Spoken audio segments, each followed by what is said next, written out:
Welcome to the Film Rescue Show. I am your pitch master general, Seth. I have with me the professional cynic, Jesse. Hello. What are you sipping Wonderful over to there be here. today? I am drinking an Akiyoshi Pinot Noir from 2021.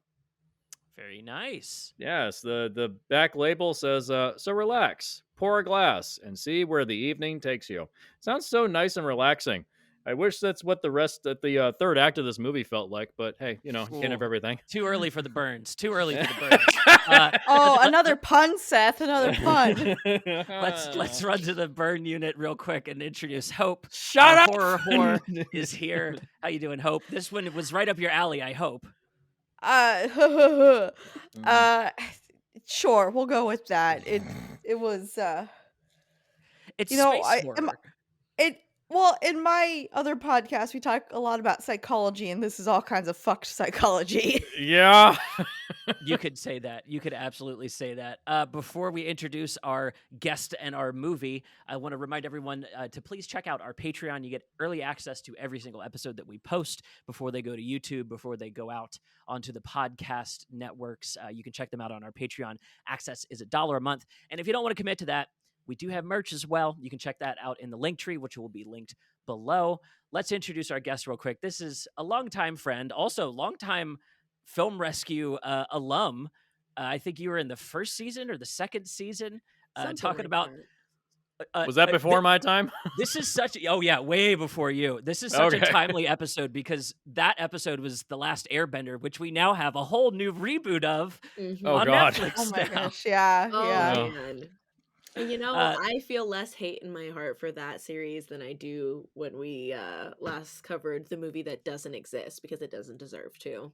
Mhm. You know what? I'll agree with that one. I'll let that one be as Yeah. it is. Lyssa, thank you so much for joining us again for the last season of Film Rescue. I'm so happy to have you back. I'm so happy to be here. So you were asked to pick from our slate this year. We had a bunch of films that we wanted to cover to finish out the Film Rescue, and Sunshine is one that I had on there because we're going to get into it, but goddamn, this is almost a fucking barn burner of a movie. God damn it with the puns. We are... I'm very excited for this one. We're here to talk about Sunshine, directed by Danny Boyle and written by Alex Garland. Crazy that we also have a 28 months sequel announced again as we're doing this. It's 28 years. They skipped months. They went right to years. Okay, yeah, whatever the third one. Because it technically will be 28 years later. So. Oh, I see what they did. We're getting and more. then they'll have a prequel that's 28 months later. Well, the prequel, they did it in comic book form. It follows what's her name? Is Naomi Harris? Is that the actress from the first one? Yeah, it follows her story after the occupation of London. Oh, and that's another. It wasn't great. It wasn't great. That's another Cillian Murphy vehicle who is hot in the Oscars right now. So congrats on your win, man. To be talking about him.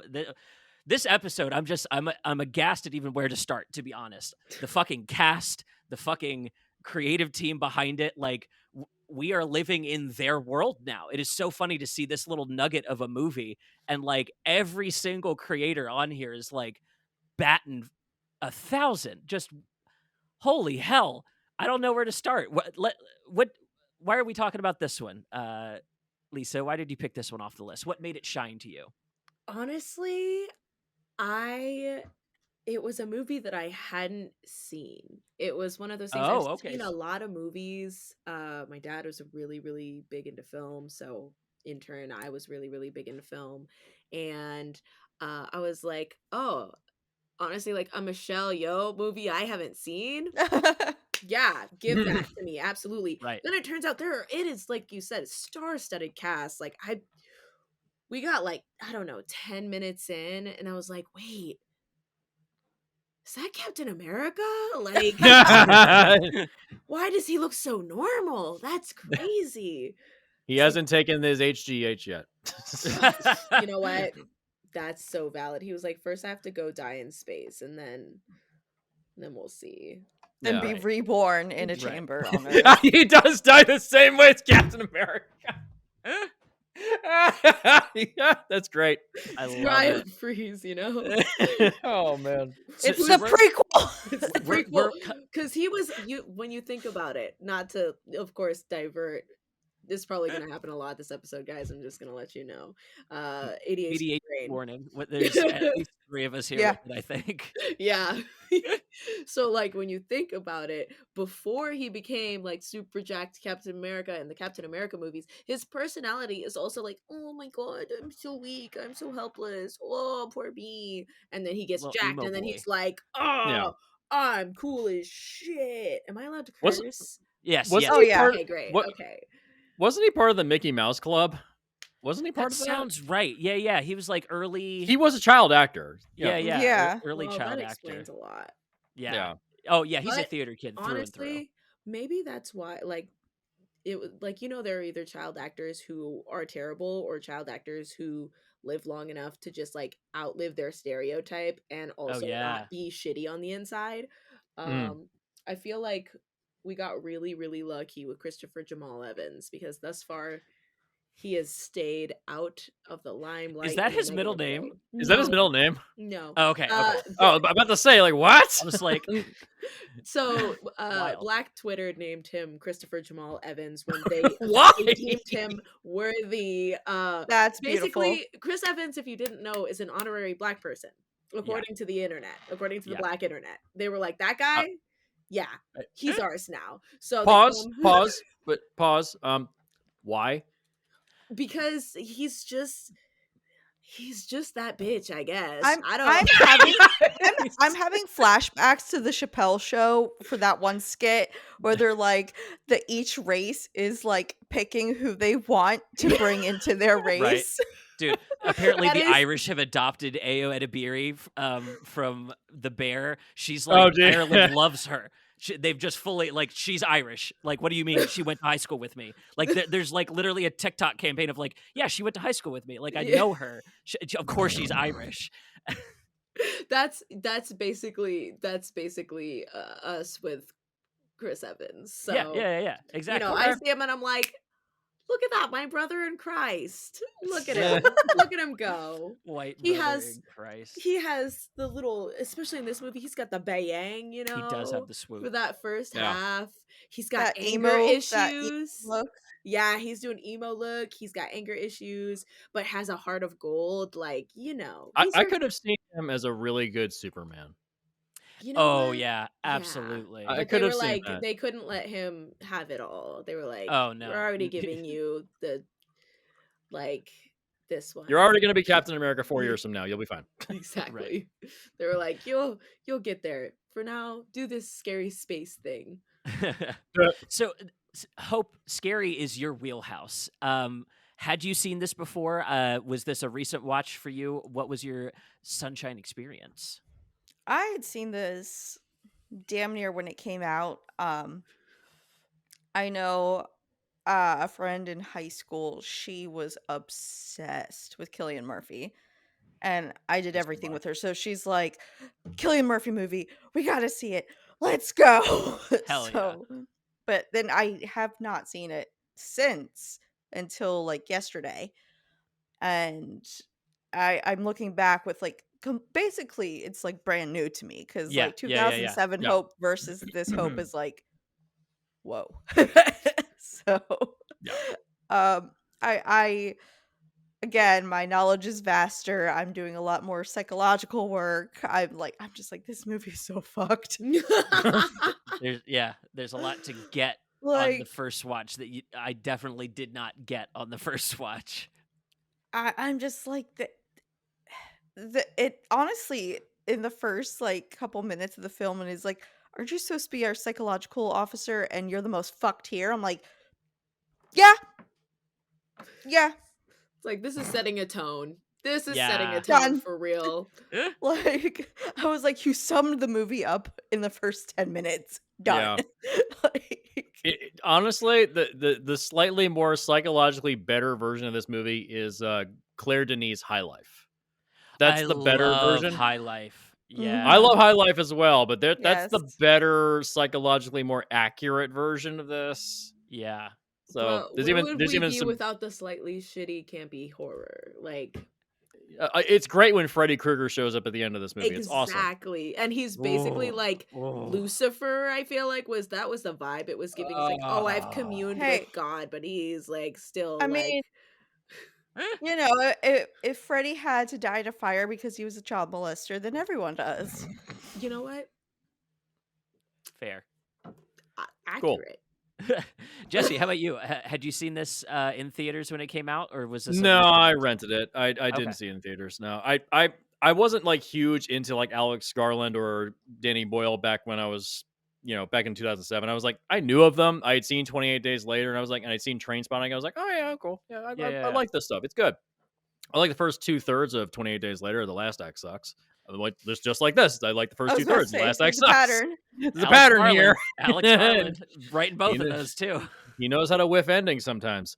But yeah, I remember seeing it then. I just kind of forgot about it. I was like, I know of this movie. I know there's shots in the movie I really, really love. There's things I like in it, but just kind of evaporated from my brain. And upon rewatching it today, I was like, yep, that last act just undoes almost 90% of the movie for me.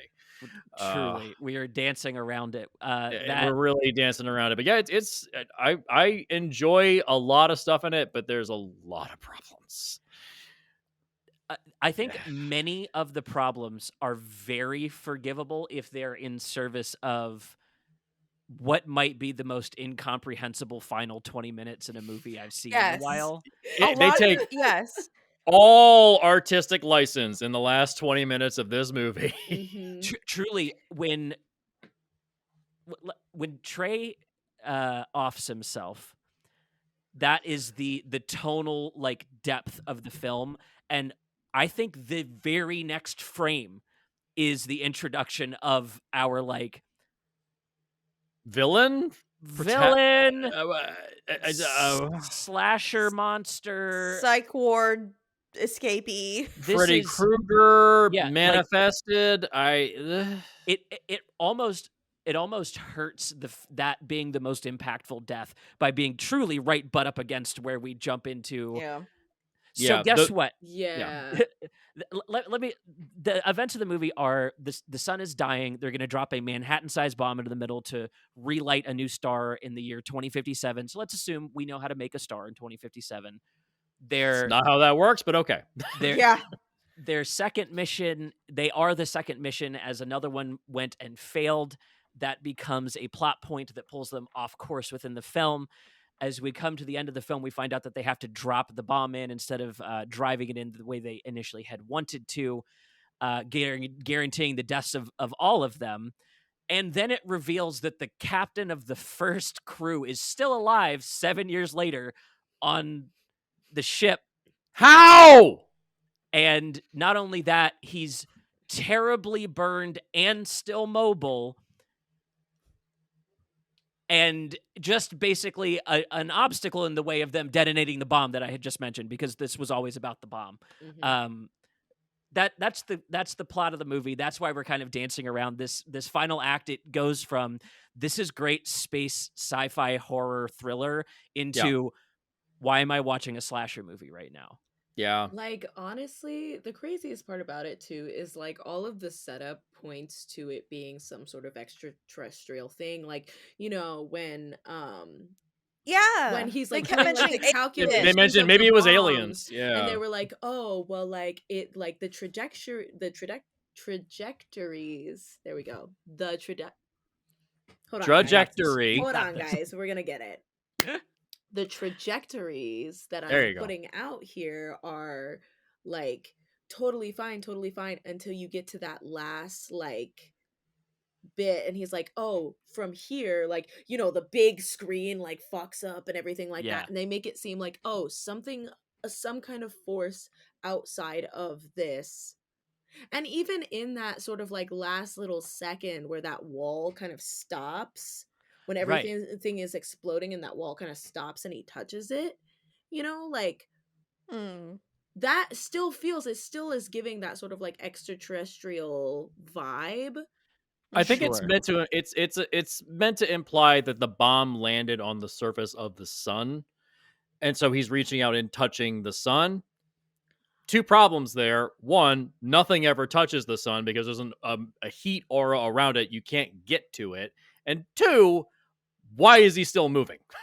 Why is nothing? Why has everything not been deatomized? Well, and like that's if you dive into like the internet's interpretations, there are subreddits dedicated to the idea that none of this is happening because they're oxygen deprived, and this is all hallucinations. So we're just seeing like an absurdist interpretation of this like lofty sci-fi idea to finish the movie out, because it's taking its inspiration from things like Alien very directly. Like you can see Alien painted all over this, and it's also taking its vibes from like Solaris and 2001: A Space Odyssey. So it's trying to like have an Alien movie and a sci-fi, kind of abstractism movie happen at the same time. But I feel like if you're gonna don't mix. They don't mix well. You don't lynch it in on the alien or on the like the human element of it. You know what I mean? Like to land there, go all the way into like, yeah, there's fucked up people on the sun. I don't know. Well, like the thing that I thought to myself at one point in time was like, oh, there's like almost like some sort of field. It seems like they're implying that there's some sort of field around the sun that wouldn't usually be natural, that was like messing with the communication. And therefore I was like, oh, what if it's like the sun is cooling down because people are like a species that is inhabiting the sun, and that's the reason why like nothing's working to ignite it, because they're like whoever's like on the sun is like blockading it. I was like, oh, that would be really cool if that's where this goes. And then they're just like, no, some guy died but then survived, and then he got onto the ship, but nobody knows how he got onto the ship. And that's a practical idea, because we have at the bottom of the ocean, there are heat vents, and there are creatures that live inside those heat vents, and it burns was it like 1,000 degrees? Yeah. And there's still creatures existing inside of them at the bottom of the ocean. So if only there could be something living in the sun. We don't know. If only they had discovered tardigrades by then. Yes, because it could just all be tardigrades. Just an army of tardigrades on the sun. That's a dope sci-fi movie. They did that it was season 1 of Star Trek Discovery. A giant tardigrade shows up. Oh, that's cool. Yeah, that's probably the only good episodes of that first season. Oh no, the Harry Mudd episode is pretty good. The Harry Mudd episode is where he's rewinding time every like 5 minutes. That's pretty good. Yeah, and honestly, so let's. I want to do this episode a little different before we get into like our. I know there's some like science gripes in the movie, and I want to set ourselves up. I want to set ourselves up for success with that. My question is, let's say Sunshine exists as a movie where we like the ending. We don't know we don't have the pitch yet. We're not there. But let's say we did not get this slasher movie ending. We got a very satisfying finale to Sunshine. Okay. How many of the science issues that you have are you willing to forgive if the movie ends well? Oh, a vast majority. A bunch.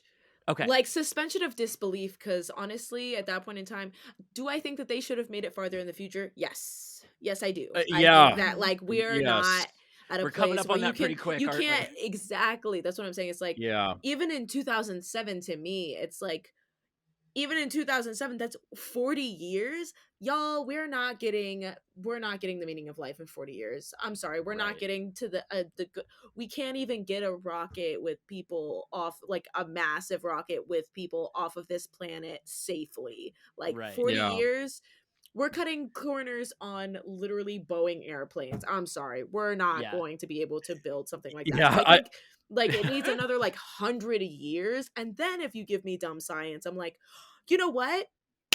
Maybe they found a new science. That's I can give you I can give you really dumb science if you look at this right here. I just Googled this. A dying star. Eventually the sun, filled with hydrogen, will run out. When this happens, the sun will begin to die in about 5 billion years. Yeah, we're good. Yeah. We're good right now. So that's what I'm saying is like, that's crazy that it's like, oh yeah. Oh, the sun's gonna die within our lifetime. Like that's like 2050 something. Like we're all still gonna be alive. Right.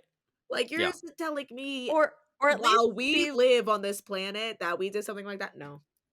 Or at least be like, in parallel universe A, the Yes, sun is yes, dying. exactly. If you can set it up in a way like it's all about suspension of disbelief. Yeah. You can Okay. get away with all the foolish science that you want if you can like justify it in the ways that like make sense. So Like we're Yeah. keeping the gimme of the movie that we need to restart the sun. We're at least keeping that like the reason for them to go into space is to restart the sun. yeah, I think it's cool. I think it's Yeah. cool. It's like Mhm. it doesn't make it about, oh, we have to go hurt someone or we have to go defend because someone is attacking us. It's literally Yeah. something that's so much scarier in my opinion, which is just nature doing shit that's out of our control. Like Yeah. Mm, to be honest, there's nothing scarier than a forest fire that's out of control or Yeah. yeah. living through a tsunami or something like that. Like the sun dying and therefore our entire planet slowly freezing to death.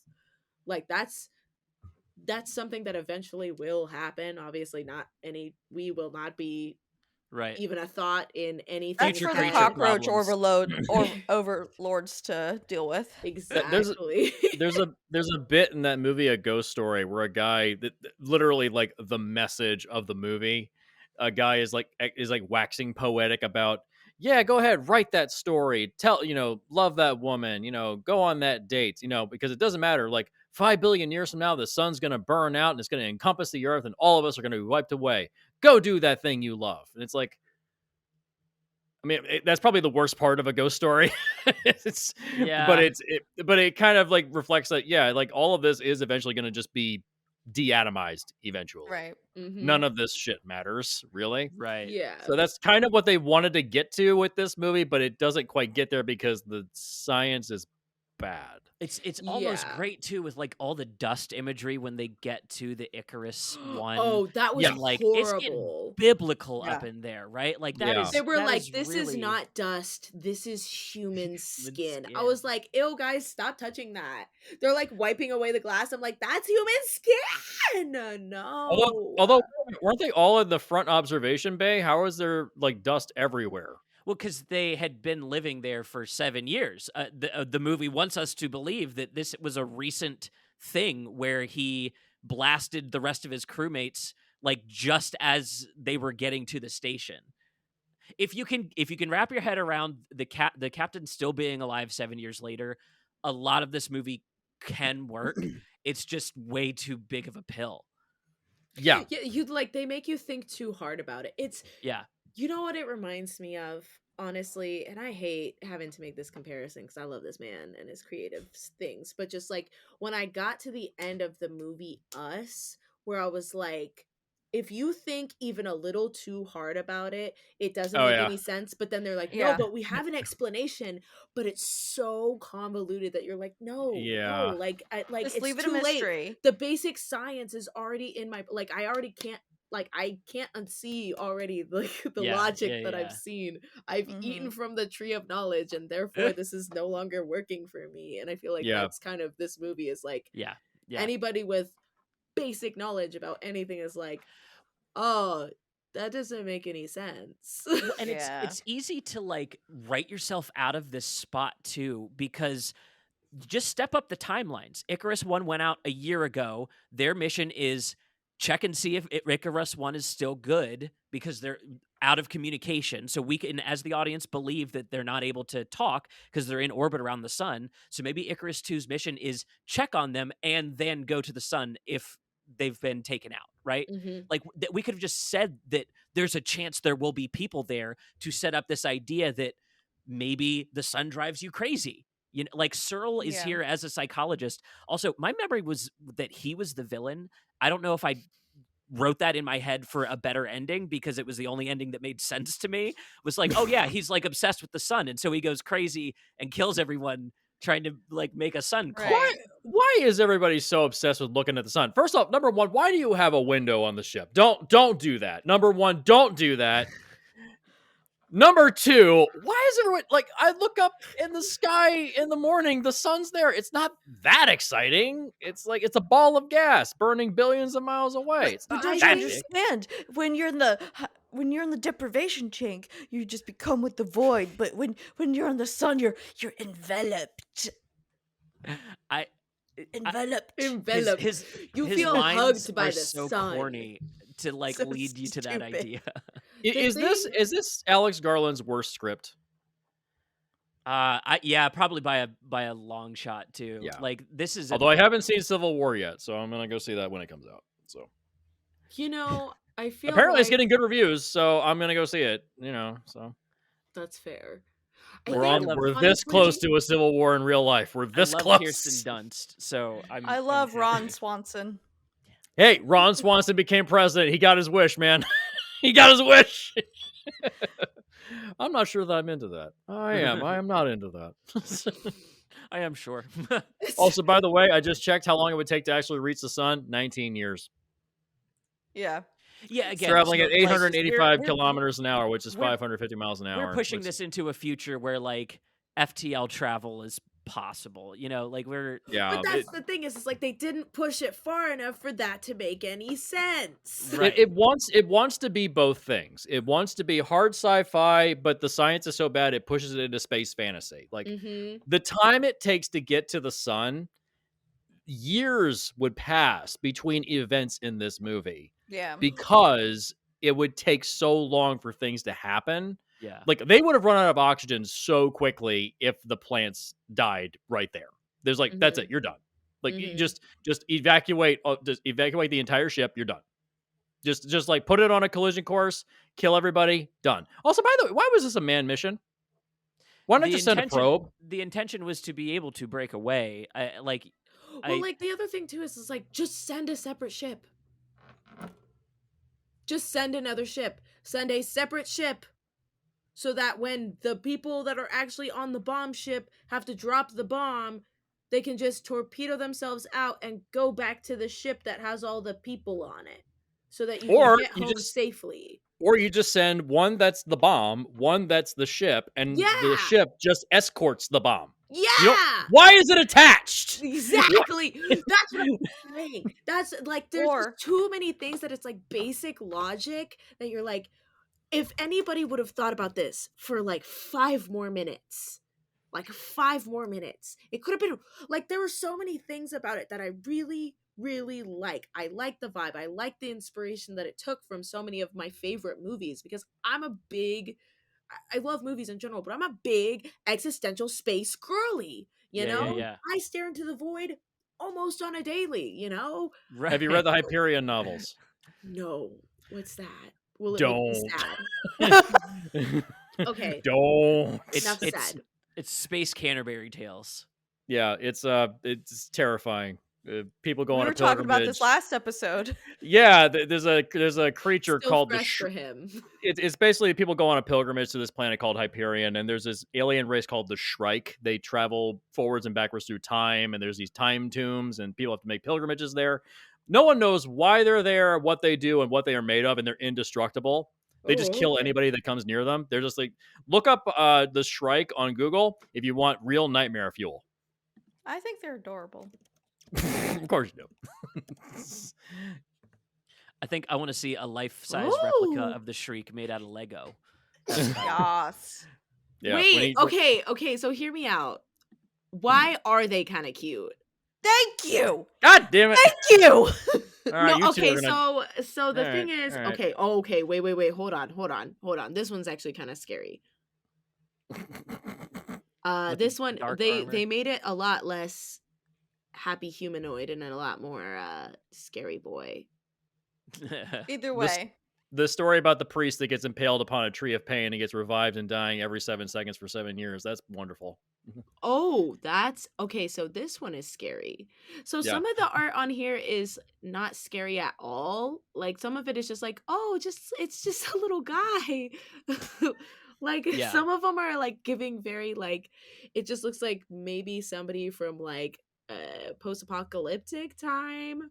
It's meant to be in a future where because of the Shrike everything's kind of fucked. So yeah, I will say like the Shrike, some of these Shrike are kind of serving cunt. I'm not gonna lie, like they're like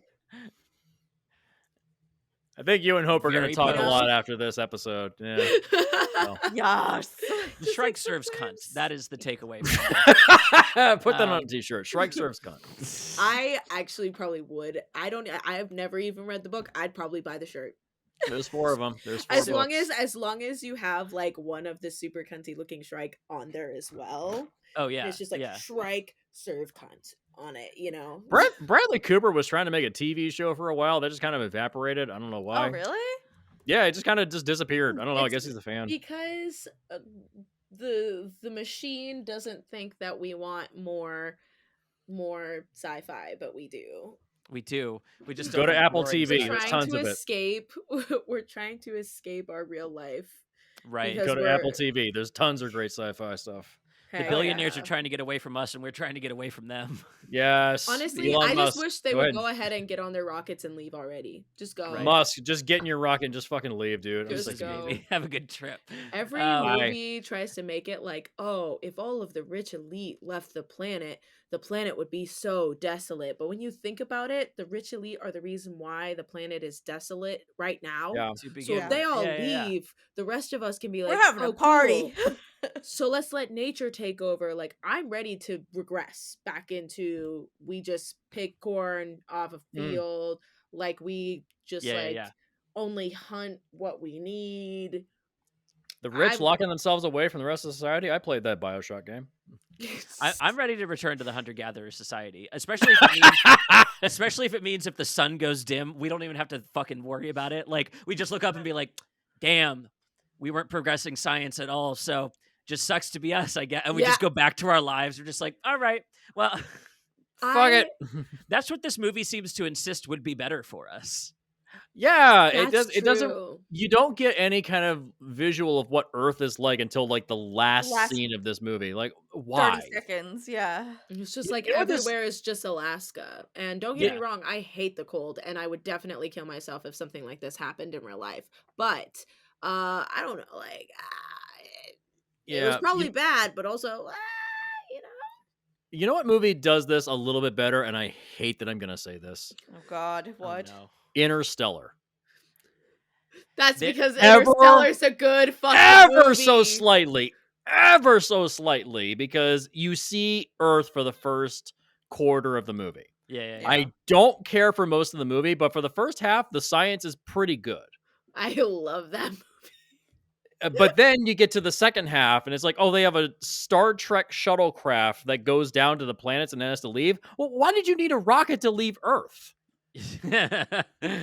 Why do you need that? Like, you have a ship that can literally enter and exit gravity that is denser than Earth, and yet it doesn't cause any problems. I can't fix Interstellar and Sunshine on the same episode. I can't. Too much, man. That's too much. I didn't bother putting that on the episodes of this season. I'm just like, you know what? Half of it's fine. The other half sucks. It's just make the science work in the last act. I'm fine with it. I do want to use that as an example, though, because I think the reason Interstellar works overall is it ends narratively satisfyingly. Yes. Right? Like, and it allows itself to be trippy. Like, I was it gets weird. It gets weird, but it leaves it weird. Yeah. I was reading what they intended for this film, and specifically, the sun was meant to be viewed as a god. Like the lens of this film is that they are literally going to like restart the heart of a god. That's like their that. And is that why the ship is called Icarus? That's why it's called Icarus, and why they want to they wanted to seed the idea that Searle was like genuinely going crazy from getting closer to God, like because he was dousing himself with like extra godly stuff through the visor there. That was the idea. He's like picking away dead skin on his head. Exactly. Like, it's. I feel like it was always leading us to see him as the villain if you do a human villain. But part of me wants this like way out of the box A24 ending where they land on the sun. Like it is a like Rick and Morty straight up possible thing to do. Hey, you ever seen the movie High Life? That's a really good movie. Yeah. It's just High Life where they go into the black hole and they're just like, are you ready? And his daughter's like, yes. It's like, what happens then? I don't know. They live forever in a black hole. It doesn't matter. It's like it's that's what should have happened. Yeah. Mm-hmm. Yeah. The touchdown onto the sun. Also, I have another gripe. Actually, Please. we're gonna circle back to the end. Why Go. did they have to, when they have a ship that has a bunch of bombs? Why do they have to enact like the bombs? It's going to the sun. It's gonna blow up anyways, right? Like, is that not how So, that Well, works? not exactly. with like bombs, like nuclear warheads, you have to arm them first. They have to. Oppenheimer covered this. Congratulations to Christopher Nolan. I didn't You see have it. to. It's a 6 out of 10 to me. You have to prime it first before you can detonate it. Like it's like these two elements have to coincide at the same time, otherwise it doesn't explode.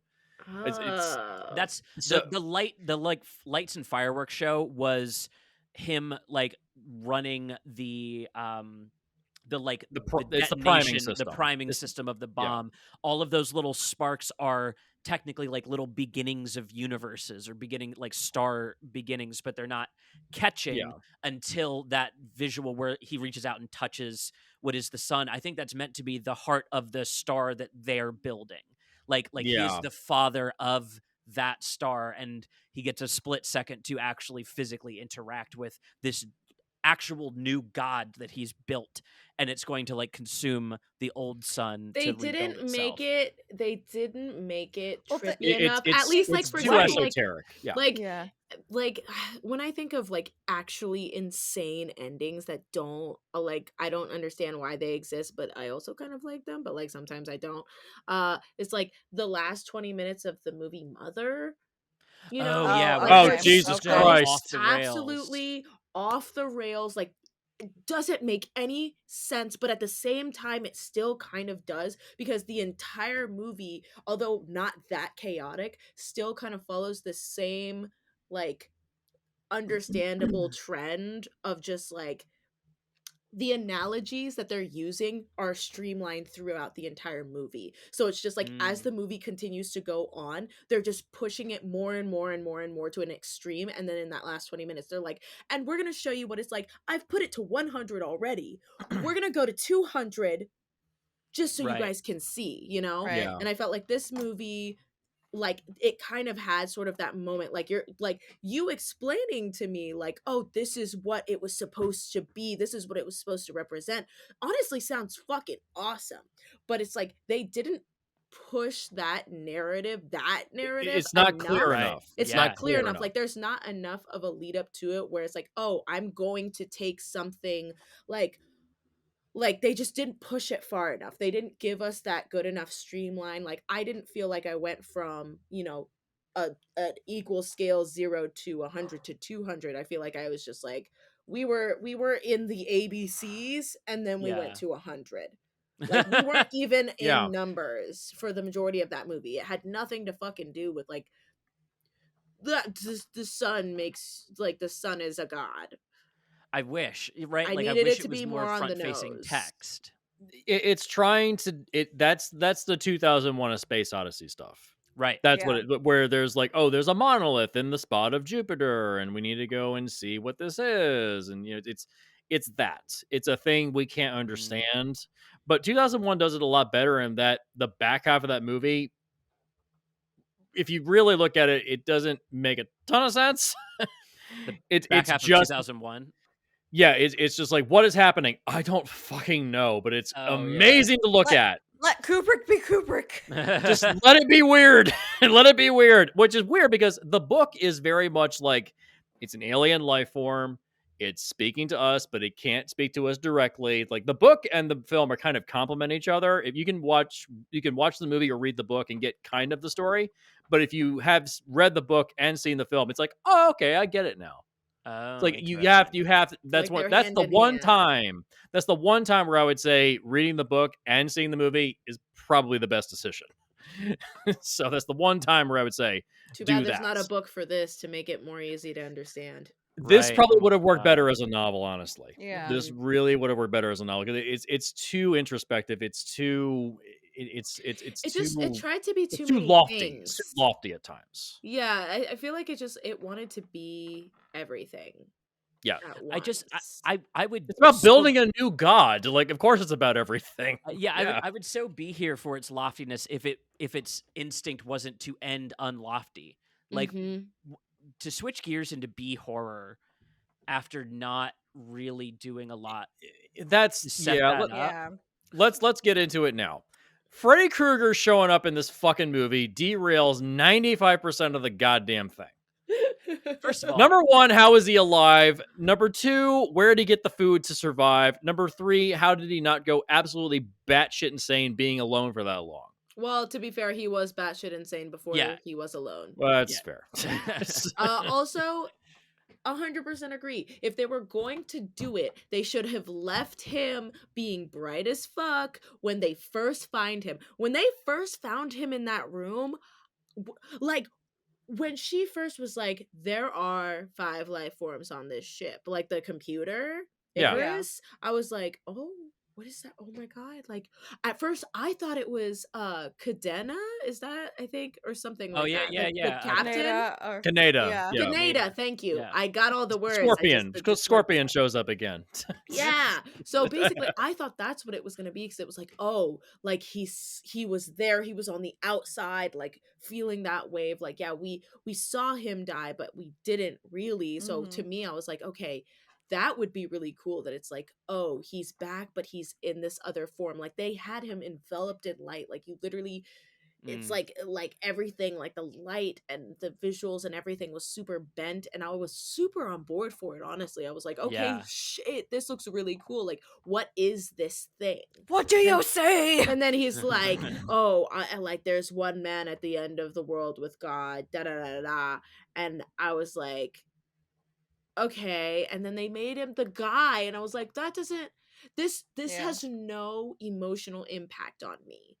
Like, we didn't see any clips of the first Icarus, and I think that if we could, like, sympathize with that first crew and or see any glimpse of that first crew, maybe it oh my god, like big, I just realized it's Event Horizon. True. Oh my god, it's Event Horizon. It's got a lot of similarities. Yeah, it's got a lot of similarities where the crew shows up and they've all gone insane. It's like, yeah, it's Event Horizon. Yeah, but it's just like it just has absolutely no like narrative impact, and it would have been so much cooler, honestly, even just with it being like, oh, the captain, because that also makes more sense about like him being in the sunroom and stuff like that, right? Yeah. It's just like I was so ready for it to be some, and they tried because every time that you like the camera was on him, everything was like kind of like they were trying to distort it and make it look like, oh, you can't look directly at him, right? I like that. I like that execution. That would have been great if the thing that we weren't able to really look at was something that was actually other, something that was actually extraterrestrial. If it was Kaneda and not Mark Strong, I would have been like, okay, I'll buy it because it's somebody I've already seen. Yeah, exactly. Well, that's or the just thing, totally like, alien, a different species, something. Yeah, but it's like if it has to be a human being, like the way I see it is, it makes more sense to have the fact that it's like, oh, they touched something other. They literally were hit with this wave from a god, basically, right? And so then it transforms him into something that is like a vessel through which this god is trying to hinder them. But even that doesn't really make sense, because it's like, it's about like, oh, we're making a new god, but it's like that making that new god, like there's resistance, right? There's like they're using this man as a vessel for resistance from the sun. So it's like, is the sun telling you it doesn't want to be a god anymore? And in that case, like, what are we doing here? Right. Like, why did you guys try to make it like, oh, we're making a new god? God doesn't want to be here. God actually wanted to take a nap forever. Like, God's trying to go out. He's tired of your shit. God's tired of your shit and trying to go to bed. Like, God is dead and we're all that's left. And we're reviving him against his will. God has a DNR. Like, dead God ass, has a DNR. I was just about to say he had a dead DNR, and they're just like, no. Wait, we don't. but we don't like that. And So see, even in that context, like it's still like if we would have run with something like that, it would have been so much cooler because it would have made so much more sense. Oh, the reason why this is happening, like it's making vessels, it's making waves in order to not be reignited. Like if they were gonna have a god of some sort, like right. Yeah. go for it. I mean, if it was gonna follow, no, go ahead, Seth. Go ahead. Do you guys remember how the Abyss ends? The alien ship, doesn't it creates a tidal wave that's headed out towards the coastline, and then it stops it right before it reaches the coastline. I mean, right? specifically that there's an alien ship down. Oh on yeah, and they the communicate ocean. with Ed Harris, and they right. Yeah. What if this movie were more along the lines of that, where like as they're approaching the sun, they are getting closer to an alien species? Yeah, like I like the idea that we had mentioned earlier that the sun is dying because it's like being siphoned by something there. Mm-hmm. And maybe as the movie progresses, they could even lose the bombs entirely. Yeah. Right? And like negotiate some kind of thing with the sun people in a la the Abyss, where it's like, this is like the science fiction. The science is supposed to get you out the door. The fiction's supposed to take over from there, right? Like that. The fiction is the drama, right? Yeah. If we followed an entire science fiction story where everything went off without a hitch, it'd be pretty fucking boring. Right. Yeah, and just getting there to drop the bomb, and they all have to die for humanity. We not see not terribly interesting. Yeah, like I'm really pushing for that kind of the abyss kind of ending where it's like we are doing something sci-fi here. Like they show up and find out the sun is dimmed because it's being like siphoned by a Dyson sphere, or like this is our first contact. And it's because we're able to reach the sun at all that they're willing to talk to us. Like it's our it's like Star Trek First Contact. It's like, but from the point of view of the people, from the point of view of like they're going up into space and they're going to pontificate on whether we deserve to do any of this, right? And lose it all because of their fuck ups. I love that Trey fucks up. I love that Cillian Murphy's Kappa fucks up. Like every character fucks up, but they all have redemption for their fuck ups, and I love that. Except for Michelle Yeoh, she's never done anything wrong in her life, No, and all she did was suffer and die. I felt so bad. She was like, "My babies." I'm like, "Don't you dare make Michelle Yeoh cry." No, literally, we were sitting there watching, and she's like, she's in there by herself, and she's like, "Oh my goodness, there's a baby," and I out loud said, "Wait, are they about to kill Michelle Yeoh?" Because the only reason they put the shot like that, where it's like. Is so that you can see something in the background, like, that's classic, like, thriller trope. So, like, they put her in that camera angle, and I was like, no. Yeah, Michelle Yeoh. Well, that's how you can tell it was a good character, because that's how you can tell it was a good character, because you cared when she died. Right. It was a good character. It was if someone else played that role, I probably wouldn't give him a shit. It was Michelle Yeoh. Yeah. They did a great job picking somebody to care about, because like you just look at her and you're just like, baby. Also, I love that she looks so like young, and you can tell that it's like she honestly doesn't have that many lines in the movie. She's there to be like the really nice, quiet one who just was here to have a nice time, and you just want to root for them because you're like, you're the baby. You must be protected at all costs. I love her exchanges with the younger guys in particular, where she has nicknames for them, and you can tell there's like a fondness that has grown for the, like, she calls Mace Flyboy at one point, and I just that's so sci-fi. When Mace goes to apologize to Kappa, he's kind of like, is that the apology? Yeah, it's the apology. And he walks out. She just kind of goes like a mother, just shaking her head at her kids. Like, they definitely whatever. like gave her like cute mom roles. Yeah, she's the mom of the ship. She is the mom death. That is why it hurts so much, because it's like, in every classic animated anything ever, like the mom dies. They give her a beautiful like memorial shot where like the water's dripping over her shoulder and she's holding the little sprout. Yeah. Did y'all notice that was an oddly placed shot, like in sequence? it happens like way after she dies, and in the middle of like the chase down into the bomb, like as we're leaving the ship, it's just like one of the last things we see is they're going down to the bomb, and I was like, what an odd place to put that edit in. It just because even at the end of the world, they forgot. Yeah, because even at the end of the world, there's still the chance that some little sprout could still revive life.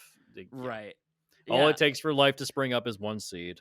I'm not saying lose the shot. I'm just I would put it somewhere. God damn it. Holy shit. Oh, fuck. Well, we don't have to lose Michelle Yeoh if we don't have a serial killer on our ship. If that's our rewrite, if we're leading into like an A24 ending. So or everyone dies except Michelle Yeoh. Yeah. I don't care.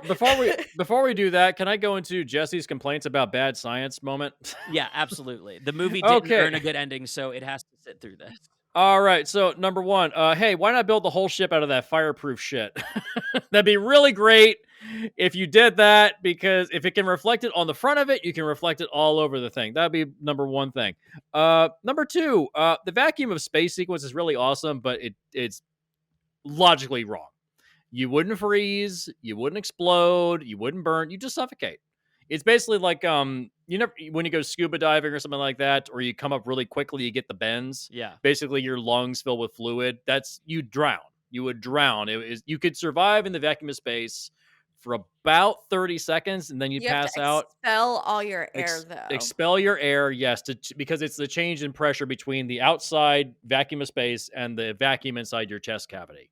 You wouldn't explode. You wouldn't freeze. You wouldn't burn. I feel like that's completely something wrong. that a lot of movies do, though. I feel like because it's cool. It's cool, but it's like I feel like that's one of the ones that science thing that I'll forgive solely because almost every single like fiction science movie has that where it's like, oh, if you're in space, you freeze. I've seen that in so many movies. I think they use that in a Marvel movie too, like where it's like, well.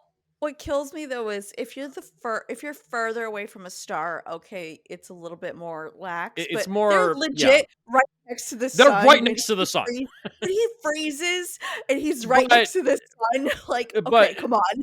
If you were on the surface of the moon, which has no atmosphere, well, there's a thin atmosphere on the moon. If you were on the surface of the moon, like it's still hot on the sun side of the moon, but if you're on the dark side, it is freezing cold. Right. Because there's no light getting to it. We've never seen the backside of the moon. We've never been there. So we've seen it. We've seen seen it, but from telescope, but not like we never actually been there. So physically, we've never been there. Mm-hmm. Another thing, Mark Strong. Okay, I'll forgive Freddy Krueger being on the ship. Why are his eyes not melted? Right. He should be a blind. Why is blob. Why is he not blind? Actually, yeah. Seth, what was that guy you mentioned that had been hit with so much radiation that he was a blistering mass of blubber? What was that character? What was that guy's name? Oh, I don't recall. It was a Japanese radiation experiment. That's like dark internet stuff. Yeah, that's giving. I've seen photos of it. It's disgusting. Yeah, I went really deep into like dark shit on the internet, and I was like, wow, that's gross. The things that we've done for science are actually unspeakable crimes that never should have been committed in the first place. Yeah, it's really disgusting. We really have a problem. Yeah, another thing. So Chris Evans dives into a pool of liquid nitrogen to stop the server from dying. If you jumped into liquid nitrogen, you'd be dead instantly dead. Like you'd be dead within like half a second. I mean, if there's one thing Jason X got correct, it's that moment when he puts that woman's face into liquid nitrogen. That's the what. Jason X has better scientific accuracy than this. And fuck you. And for a space fuck horror you, slasher, you fuck. That's fair competition because this is technically a space slasher having a villain at the end. So listen, I'm not going to argue on that one. You can't. It's a space slasher. It's all good, guys. Just wanted his machete back. Honestly, it could have been a Jason X situation too. Like, why not have Jason on the Icarus one? They were trying to get rid of him. Why not? So I'm having a thought in this moment. You know what movie this kind of reminds me of? What? Sphere. What if we did a What if we did a backdoor sequel to Sphere and have it be like a sphere next to the sun that they meet with, and it's like a little more communicative to them? Well, Sphere was also inspired by Solaris. Yeah. So it makes sense. What if that was the thing? Like, it's not like some slasher villain that's on the ship, but it's their own projections that are on the ship. As they get closer to the sun, they become more and more manifested into reality. Ooh. That honestly would have tracked so much better for me. It's like, oh, who sabotaged this ship? Like when they were doing the docking process, it's like, oh, who sabotaged the docking? Well, it can't be you, and it can't be you, and it can't be you, so it has to be this person. Like, what if it really is like, oh yeah, I thought that I was doing my job, but actually I was hallucinating and destroying this thing over here. Right. Yeah. Them being crazy because of the sun collectively, it makes way more sense than like just one of them or a couple of them being crazy. Sun madness just has a great sound to it. Like that's a cool sounding illness. Mm-hmm. What if it was the Icarus program that I was having a thought about this today? Hal? Yeah. What if it was Hal? Like the basic thing about Hal in 2001: A Space Odyssey is that he kills the crew because it's like he's trying to protect the alien species or something like that. I can't remember what it was. What was it? He's paranoid of the crew shutting him down. Mm-hmm. Right. But in 2010, the sequel, it's revealed that the government actually programmed him to lie and to not reveal everything about the alien artifact that they'd found. And the problem was Hal was never programmed how to lie, and so it got confused. And the only way to solve that lie was, well, there's nobody for me to lie to. I can't lie. So he has to kill the crew. So it fixes that problem from the first film. What if the thing that happens is that by the time they're past the point of no return towards the sun, Icarus reveals, oh yeah, you don't have enough fuel to get home. Sorry, the government lied to you. You're on a suicide mission. That is a cool additive. Make peace with your god now. You can't get home. You know what that's making me think of? Why can the Icarus 1 dock with the Icarus 2 if they assumed it had gone down? Oh yeah, what the fuck? Mm-hmm. Why is it built to dock anything? It's not. Also, another thing. Why is there gravity on the ship? I mean, Apollo 13 came out back in the 1990s, and there's zero gravity in that movie. Well, I'm glad you mentioned that because when Kappa was drinking his water, that's how the astronauts like drink things, is through like they have to go through straws. They have to. Yeah, and that was like a random placement. I was like, everything else has been fine. Right. Why are you randomly now drinking through that type of bottle? Yeah. Why is this ship not built like an actual ship we built, like in The Martian, where it's built as in having centrifugal force? Basically, in order to create artificial gravity, the center mass of the ship will always have zero gravity, but it's built on a spindle, so all the rooms surrounding it have gravity, so you can basically live like a normal person. Mm-hmm. Yeah. Why is this not built 2001 like that? design would have been useful in your 2001 got this shit correct in the 1960s. Why is this not doing that? Well, the other thing too that I noticed was that at the end, while it was tumbling towards the sun, like it's on the outside, they're doing the outside shots, and it's like tumbling and tumbling and tumbling, and on the inside, while he's like beep boop bopping, he's not moving. So I was thinking I literally had an entire side tangent in my brain while this scene was going on of like, oh, well, I guess it's like the square on the outside, but then there's like a circle on the inside that's just, I didn't know Zencastr could do that. I didn't know Zencastr. Does Zencastr do that? Does it do that here? It's not doing it for me. Oh, is it just my little... I think it's just you. That was weird. So for everybody that's not watching the YouTube channel, there's little hearts that popped up when Lyssa did that. That was kind of It was that was perfect. That was great. Bob Ross happy accidents. Just paint some little trees over here. It's just... but yeah, I thought to myself like, oh, I guess it must be like, why do I have to do science in my brain trying to justify the fact that why you didn't have to make an outside shot of it tumbling? It could have just been falling the way it would fall. Yeah. Right. And the scene right before that, he slides down like an endless pit and then slowly comes to a stop. I wanted to bring that up. The weird gravity inside the bomb at the end of the movie is the reason why I'm not nixing any of this. Normally, I would say like the movie has to happen. We can just imagine they have artificial gravity, but the movie itself goes out of its way to show us fucked up gravity. So that means they were thinking about this shit. They just weren't thinking about it a lot.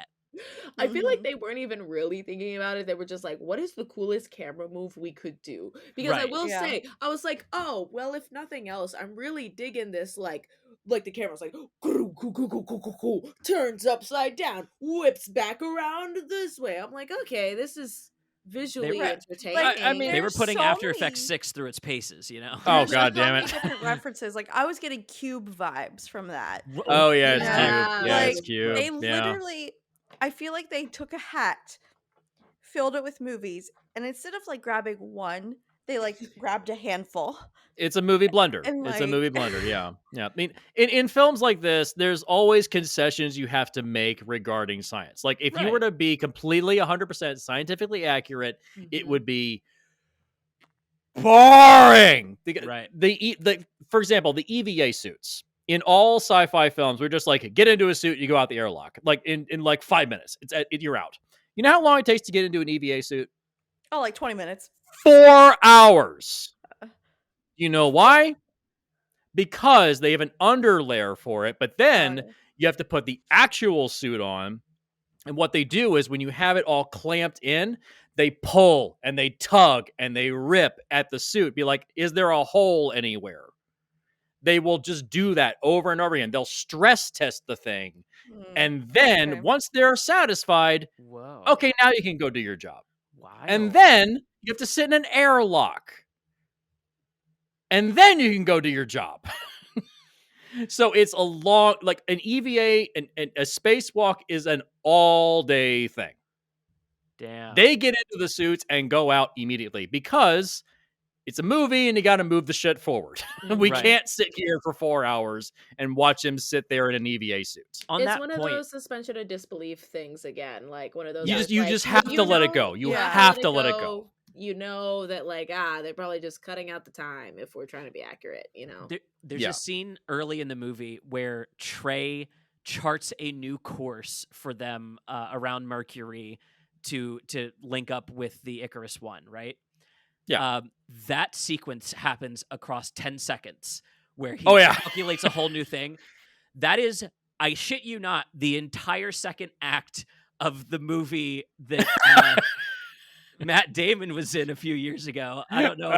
The Martian. Oh, the Martian. Yeah. That is the whole second. The reason that Donald Glover's character is in that movie is just to redirect their shuttle.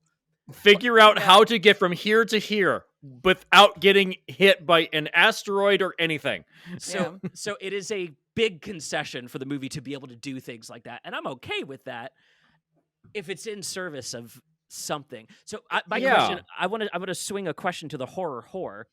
If we pull the fucking slasher out of this, what horror could we do instead? Because I feel like the slasher's not it, right? And we're doing something, or is it worth keeping the horror here? I'm curious your opinion. You can still keep the horror, but make it a lot more psychological. Like put it back on to the psychologist. They were basically calling it out from the get-go. Or, and it'd be ironic, again, the exact line they said, oh, he's supposed to be our psych doctor and he's the craziest one here. It's a perfect setup if you don't want to think too hard. Or, again, make it aliens. And even if the aliens aren't directly attacking them, to come face to face with another species, it's like, oh. Yeah. Especially one that can survive being that close to the sun. So I think it's not that they did horror. I think it's the type that they did. Mm-hmm. Yeah. Yeah. Well, it's like also it's just like when you have like the easiest avenue is like cosmic. You're in space, cosmic horror, like or existential horror. Or existential horror. Make it something that's so absolutely like, okay, have you guys seen what is that one? It's called something generic, I think. but it's like about the guys that they backpack in the forest. I know that you know what this is. Stalker. I know. No. They That backpack. does not narrow it down. Which one's that, Ritual? The ritual. Yes. Oh, the ritual. Oh, But, yeah, like, yeah. at the end, like literally, like the thing that is You only just see like the happening, outline, basically. You see the outline of it, but even just that outline, you're like, that's scary. It's giving like the forest spirit in Princess Mononoke type scary, but make it evil. And like they took something that was very much like, oh, like that is other. That is something that I cannot understand. And they did it for something that's on Earth. It's like if they would have just stuck with something like cosmic, something that doesn't, like, you look at it and you're like, actually, I'll just die. Like, if my first thought in a movie when it comes to like something like this is not like, oh, I would just kill myself, like, then to me, you're not doing it right. If I feel like I can survive, you haven't succeeded a movie like this. If it's gonna be space horror, like, it like, can't just and be you a can guy. still, and the thing is like, it, well, to some extent it can still be a guy, but I think, again, kind of like Hope said, like, it's gotta be like, oh, this person is so far gone, and this person is so steeped in the resolve of like, I am going to massacre everybody here, that it's like, you know what, I might as well just exit myself before you exit me, because I don't trust you, because you're crazy. I agree. Left field. Going left field here. Make it Michelle Yeoh. Ooh. Because she's like, you want to kill my plants and my oxygen, bitches? Fuck you. Those are my kids. No, she had such an emotional moment with that, like, with the entire, like, that could have broke her. Powerful. That could have broke her and be like, because all right. Just have, like, on top of it, they have the imagery, like, of her, like, the room burning, and it's just the silhouette of her crying her eyes out. She could be like, all right. Harvey's first, then it's Mace.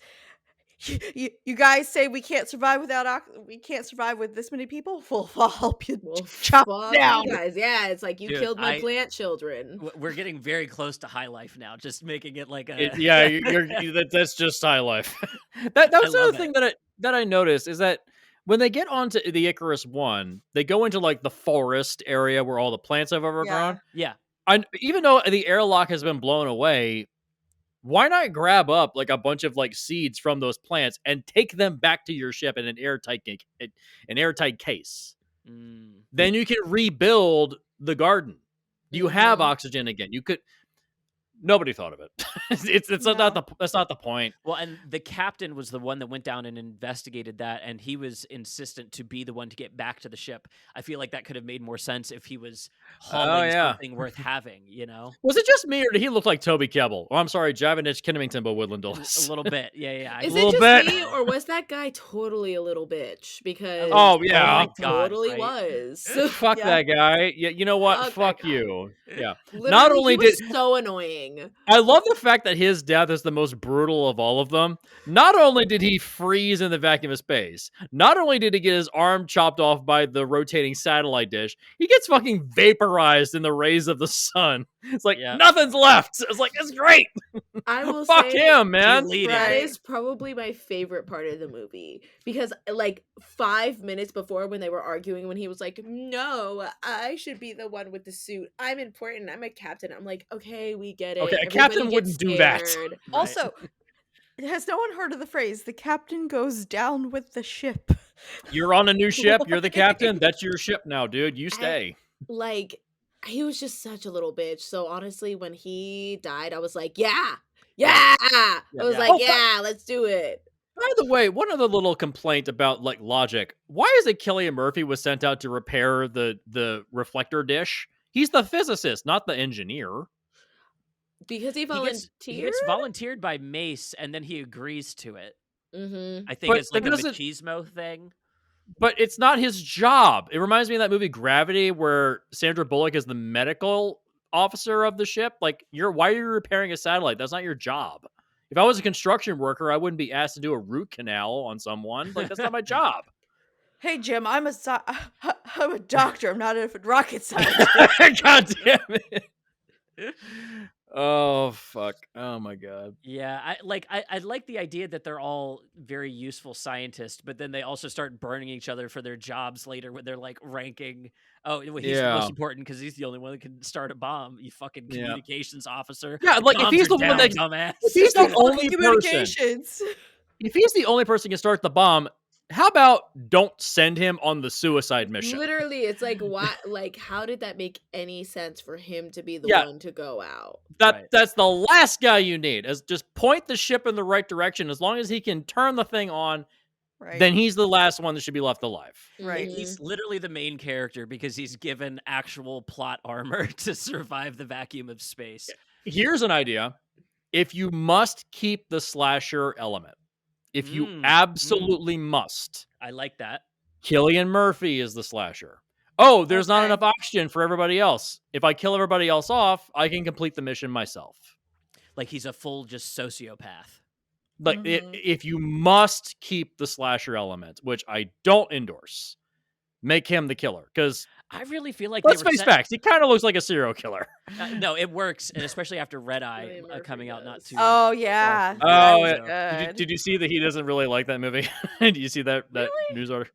He said that he calls it like trashy, but he's like, yeah, I had fun. It's like, Exactly. It's a fun little thing. yeah, it's it's probably the last good movie that Wes Craven made. So I think Cliff Curtis, his character Searle.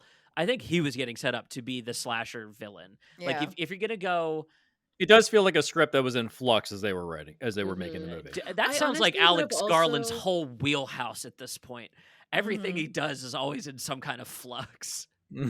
I feel like honestly, basically anybody would have been fine to be the slasher except for that guy. Because the thing is like I can also make an argument for it being Mace.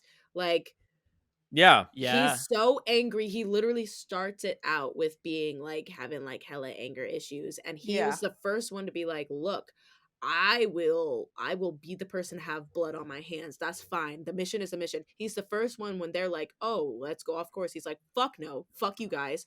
That's not what we should be doing. Like Yeah. he totally has the motivation to be the person to kill everyone off in order to complete the mission. Because if anybody was like the person who was the most worried about it was him. The person most obsessed with the mission itself, it was him. Yeah. Seth, you look like you just had a revelation just now. What happened? I know how to fix the movie.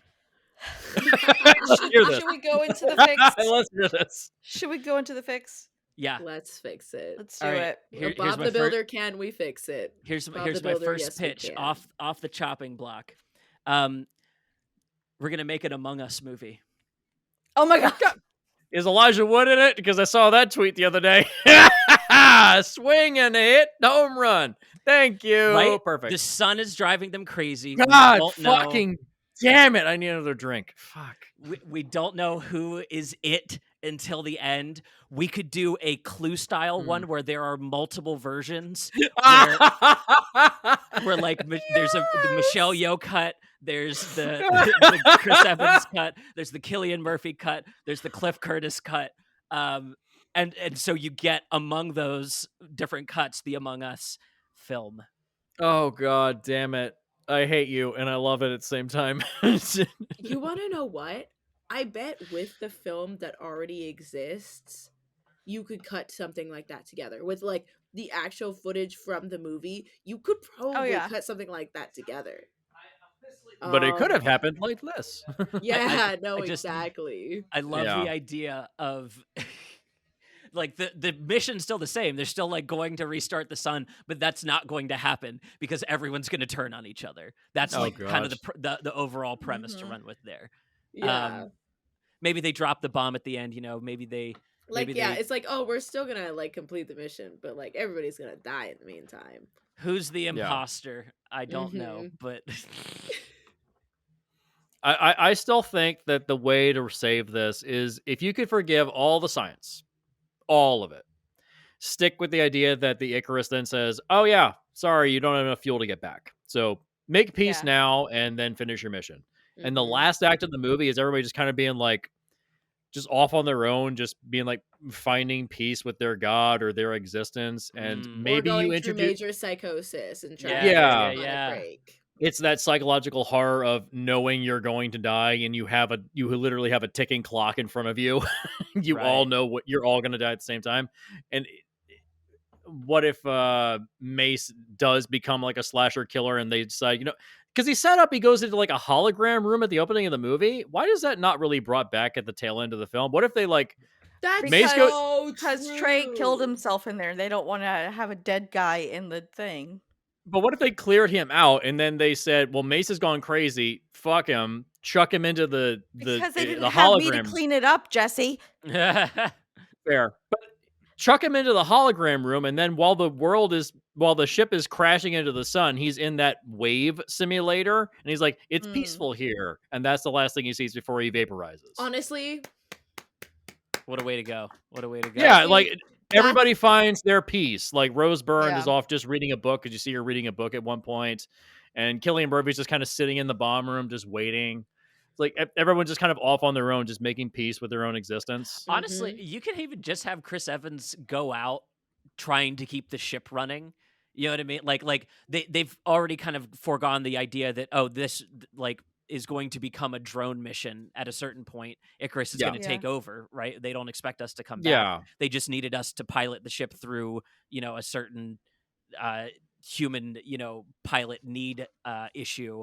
And so the he like dies exhausting himself trying to fix the ship up, because he's trying to reject the idea that they might still be able to get through this. He's rejecting their idea that they're going to die. He's like, I think we can get through this. I'm going to go down and like fix the thing. And he jumps down into the coolant instead of liquid nitrogen. We'll change it so he's not diving into actual liquid nitrogen. They call it coolant, but in order to like cool a server or a machine of that size, you have to have liquid nitrogen. Yeah. Or maybe he's even got a suit and there's like a leak, and that's what takes him out. You know what I mean? It's filling up with liquid while he's doing it. Yeah, instead of his leg getting caught like a dumbass, which I don't know how that worked. Maybe it like tears. Because it was like sinking back down, and before he could fully get up, it like pinched. There was tons of space for him to leave. I'm trying to make it work. I think if his leg in his suit gets caught on one of those as he's coming up out, it tears, fills up his leg with liquid nitrogen. Now he's like fucking falling in, and that's the only suit. Filling back up. And yeah, exactly. You could make his death like really, really fitting in the same way. Yeah. I feel like though,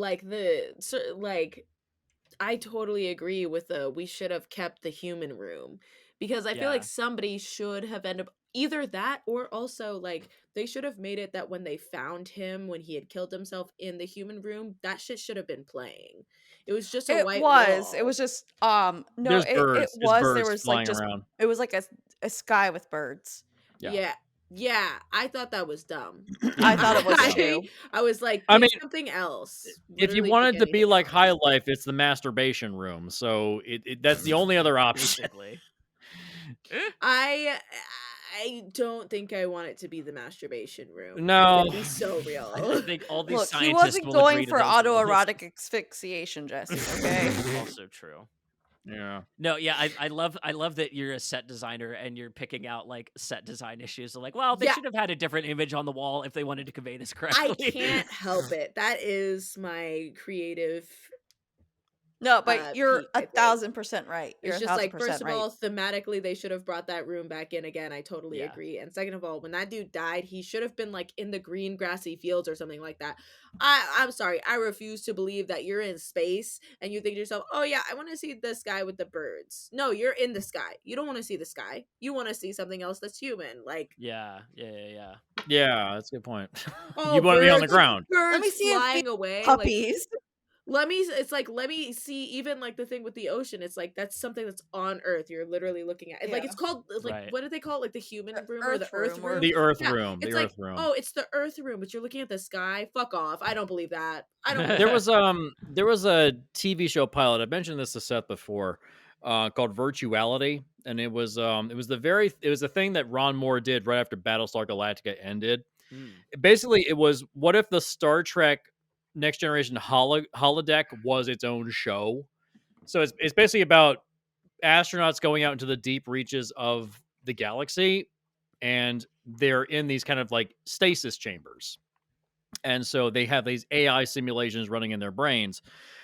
but something goes wrong and they get stuck. And so it's basically about them stuck in this. They're stuck in the holodeck while the ship is hurtling towards disaster. Oh and my God. It was meant to be a pilot for a show, and it never got picked up. I think they got released on Blu-ray, and it's kind of they wrote an ending where it's self-contained and it's its own 2-hour movie. Okay. Yeah, if you had why are these guys not all in like stasis or like cryogenically frozen for like a couple months at a time? Because staying awake and alive that long and active for that long is very, very ridiculous. Like there's no way a human being could ever survive that long. And I think this You'd is go crazy. We're running into the movie's issue of when it set itself. It's trying to set itself at a time when we would exist. When we would exist, and that a 16-month trip to the sun would be possible because you don't need stasis for a 16-month trip. But like it's like if you go the real time it would take, it's 19 years, you would need stasis pods. So you could do that you version. have to. We could do that version and keep it anachronistic and early if we wanted to. Or if it's only going to take you 16 months to get there, it's because you're going faster than light. Right. And like, then you don't need a giant bomb shield. They've got some kind of like, fusion proton tip on the end of the rocket to take into the sun. My point being, you can really run away with the sci-fi if you advance it up to 2200 or something like that. Right. Yeah. Or if you have like, how many crew members were there on the ship? Was it 8 crew members, something like that? So like 7 are in stasis and 1 has to be active in case there's a crisis or an emergency. Mm-hmm. So every year, 1 person is alone by themselves. And so they have to survive like that. And so you could have like a time jump movie where like you see like a little bit of this guy's year, a little bit of this woman's year, and then eventually there's a crisis. Like, oh my God, everybody wake up. There's something really bad going on. Right. Something really bad's happened. So everybody wakes up and like, why'd you wake us up? It's the Icarus 2, right? Like it's Icarus 2. Or the Icarus 1. They find the Icarus 1. They find the Icarus 1. It's like, okay, now we have to go investigate. Right. And why is it a big deal for them to go investigate? Wouldn't you want to do that? Again, I think had that been the outright mission. I think it's not like fuel reasons. I think it is fuel reasons because they were like initially to go from the sun and back. They say that there's enough. They were like, there's enough fuel or energy or whatever to drop the payload and then get. They said something weird. Honestly, it was like no, it was oxygen reason because they've lost the forest. But the initial reason was if bomb 1 doesn't work, we have a backup. Yeah, I think the going in for oxygen was the intended idea until Pinbacker jumped over to their Icarus 2 and detached. That like interrupted their ability to get the oxygen they needed because they had just set up previously that they had enough oxygen if Trey and 2 other people died. And scene where 2 people can die. Okay. I was just saying, like, it'd be better if it was more. It's better than Interstellar did, where it's like that guy waits for 20 fucking years on that weird water planet. Right. I was almost about to lose it, guys. Really? You waited for 20 years, huh? Maybe by yourself. Maybe Matt Damon's waiting for them on the sun. Oh Christ, God, fuck you! Listen, late end sci-fi movies revealing Matt Damon. I'm here for it. There with potatoes and Vicodin. Matt Damon. So we have a slasher pitch. If you must keep this slasher version, and I'm tilting my glasses down at you, viewer, if that is the version you want to keep. What? But listen, so maybe this works.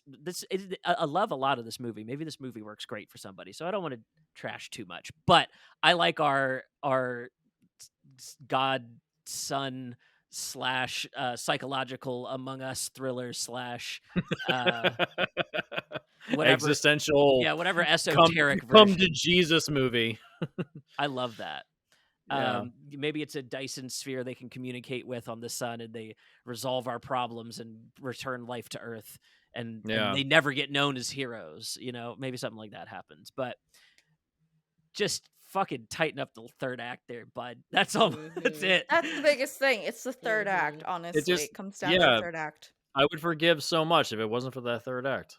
I honestly, there's probably the ability to go in here and recut it and imply that it's just oxygen deprivation.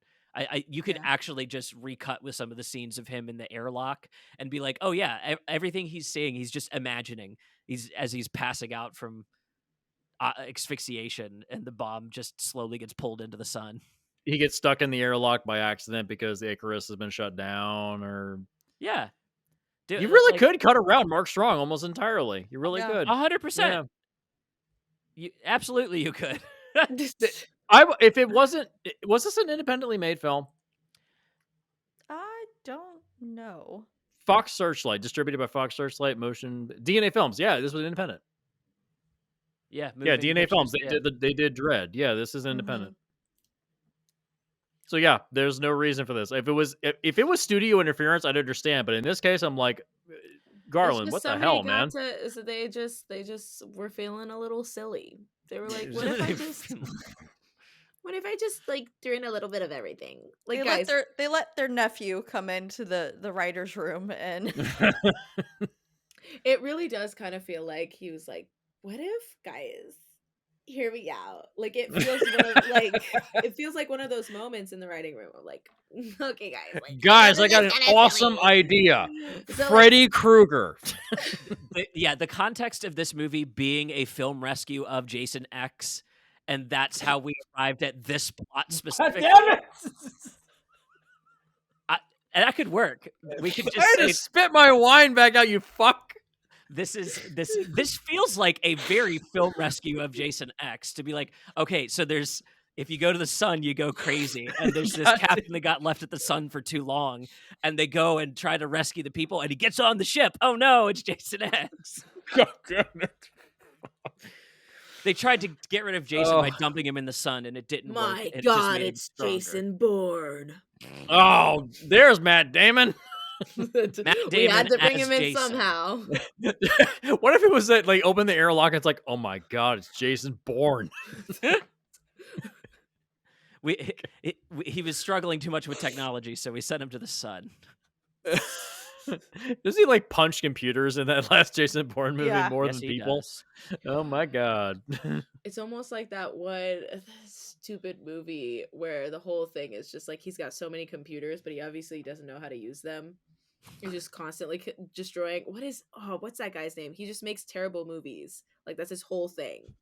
Oh my God. Yeah. Shit, your moviesucks.org loves to make fun of him all the time. Neil Breen! Neil Breen movies! Dude, so Neil Breen! people I used to live with, we went through a really, really big Neil Breen phase where we just man! Neil Breen movies. Oh gosh. That guy, first of all, absolutely, that is like a textbook case of just like a crazy person with too much money. Dude, yep. What a master of blocking and scene composition. Just like, honestly, I feel like he makes like things like The Room look like child's play. He's like, no, dude, The Room you is think a that movie. was stupid? Yeah, I would argue this. For everybody out there that feels disillusioned about filmmaking and like, oh, my movie's not very good or my movie sucks, let it be known, Neil Breen gets his movies in theaters. I still don't know how. You're doing okay. He's got money. That's really he's got money. He's like an architect or a lawyer or something like that. He's got money. But here's the thing. Even if you have no money, you could probably make a better looking movie than Neil Breen. Mm-hmm. We love Breen out of irony. Is he a good movie? Is he a good movie maker? Fuck no. Absolutely not. But it's funny to love them. They're hilarious. They're hysterical. So special. They're so special. So yeah, if you're ever feeling disillusioned, just remember he gets his movies in theaters and they are all terrible. Just to wrap this up with a bow, we were talking about self-inserts earlier, and he's the self-insert king. Because he stars in all of his films. Yeah, there's layers to this guy, man. If you just watch the credits of his movies, 80% of the credits in his films is just his name. His name, yeah. It's just his name. Sound done by Neil Breen. Cinematography, Neil Breen. Directed, Neil Breen. Written, Neil Breen. It just goes on and on. Robert Rodriguez does it. Steven Soderbergh does it. Neil Breen does it. There you go. They're all in the same camp. They all do it themselves. But two of those three are actually good, though. Right. There's the catch. Let's wrap this up. We are getting into territory that I can't entertain on this show. It's season 10, and we're bringing up Neil Breen. We can't be doing this, guys. No, we will never cover them. Don't ask. Oh, no. No, I will not fix a Neil Breen film. Although, if I did, I don't know what No. to do. No, we're not. No. Just thinking for They're Patreon on the Deadly content. 10. They're on the Deadly 10. It's a no. I'm just teasing people for Patreon content. Check that out in our link tree below. Jesse, Hope, thank you both for watching through this one. I'm so glad there was enough in there for you to enjoy a little. I'm sorry about the other stuff. I don't hate this movie. Is this movie good? It's fine.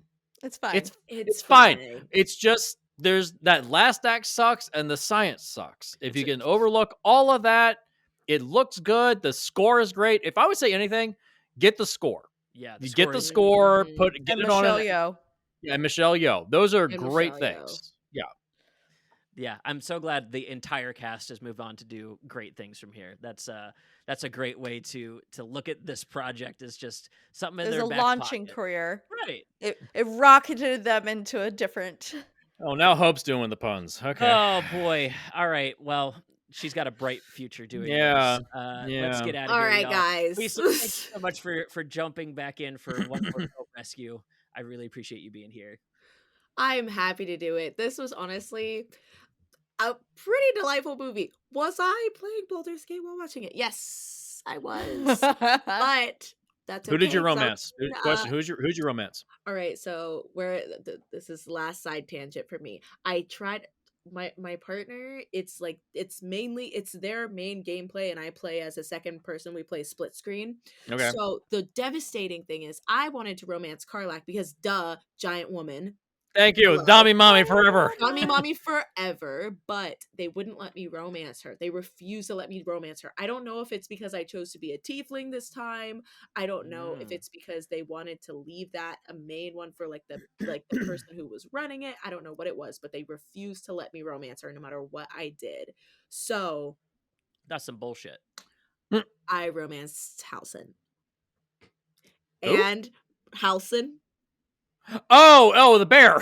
Yeah, yes. And you want to know what? They do bear sex. They do bear sex.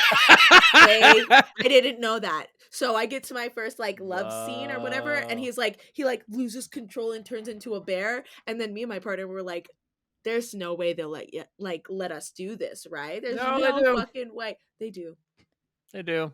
They don't even let. I'm a druid. I'm a druid. I could have turned into a bear too, but they said no, you're a furry. Mm-hmm. Period. They were like, period, you're a furry now. And I was like, okay, well, that's my life. Yeah, that's my life, canon. Yes. On that note, thanks for being here. You guys are delightful. Absolutely. I think that's gonna do it for this one. Good night, everyone. Good night. Good nighty, good night.